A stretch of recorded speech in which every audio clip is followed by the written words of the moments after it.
It was a train wreck. Okay, we're good? Yeah. Okay, great. I think there's going to be a lot of girls giving their boyfriends the old elbow going, why don't you dance more? Good. That's good. That's a good thing. Is that why you started, doing your thing? Impress the ladies? Yeah. I mean, I guess you could. I'd be lying if I said no. That was a part of it. Have you ever heard of quinceañeros? They're in Florida or everywhere really, where there's like Spanish culture, Cubans or Puerto Ricans or whatever.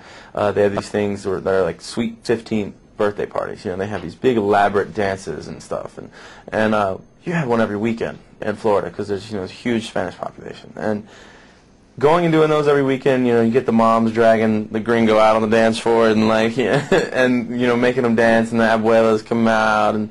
And you're doing the whole thing, and you learn a little bit. I didn't technically know how to like salsa or anything, but you kind of know the Spanish movement, like the merengue, like the standard Spanish like slide thing. And then in doing that, you have you start to get into it a little more. You see that the girls are dancing, so you want to dance more, and then you find other people, other guys or girls that like to dance, and then you go rent like Beat Street or Breaking One or Two, and you just kind of you watch the movie, and you go put some cardboard out in the garage, and you kind of just start trying to do stuff. I never took a class or anything like that, which that's a good way to learn, but it's hard. It's hard to kind of get into class with all these other amazing kids that, are unbelievable at it, and I don't do well in class at all. I suck. How many hours are you putting in practice? Let's see, we did about 3.5 weeks from like 9 in the morning to like 6 or 7 at night. Like, that's a long day of dancing. And especially, I had a nickname, FOF, F-O-F. Full Out Freddy, because I didn't know how to like half speed anything. People, Jenna, which has been dancing since she was like this, big, she knows how to mark things, and I had no idea how to mark, like, just half speed it and like whatever, so I'm like, I'm sweating and just pouring, and it's like the first hour, and they're like, just pace yourself, man, and I'm like, I don't know how. Is it the hardest thing you've ever done for a film so far? By far. By far. Basketball was hard for Coach Carter, but that was choreography too, and you just got to run there, get the ball, and throw it. I wasn't a good basketball player either.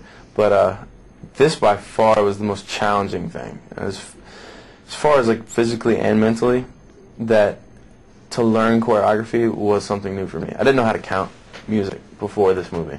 And thank God Jamal was a genius, and he's worked with people that didn't know how to count before, so he like found a way in to teach me, so it was cool. What was about the story that made you want to sign on? Let's see.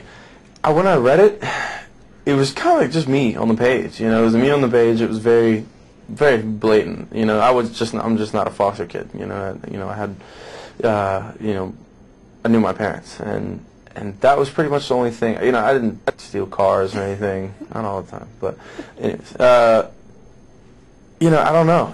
The script changed so much. There were so many versions of it that we went through. But, yeah, Tyler was a lot like me. I did not have any clue what I wanted to do with my life at certain parts. And then as soon as you start to look and follow things that you enjoy doing, you kind of start figuring yourself out and figuring out what you want to do.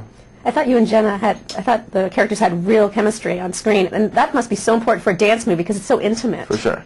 Do you find that important? Well, when you dance together, there's a whole nother level of trust and a connection when you dance with somebody.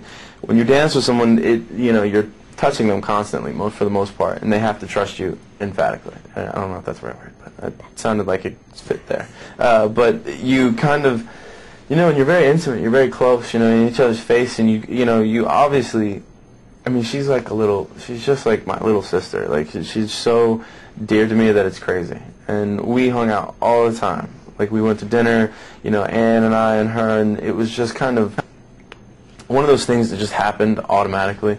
In dancing for almost 12 hours a day, like, you just intimately become best friends.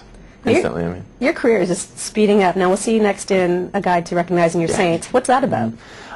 It's about there's a lot of stories, but it's really about this guy, Ditto, that he's living away, and he's at this book reading, and then he wrote a book about his memoirs about getting out of Astoria, and he gets home, and he gets this call from his mother saying that his father's sick, and he comes home, and then on the way home he starts reminiscing about you know, his childhood, and it goes back, flashes back, and I play his best friend, Young, and Shia LaBeouf plays young Robert Downey, and which is ditto, and it's just about a story about growing apart from the people that you love, leaving your parents, you know, and kind of the misunderstandings and like the non-communication of people, you know, that don't know how to talk to each other in an open way, you know, and it's a beautiful, beautiful story. The characters are just so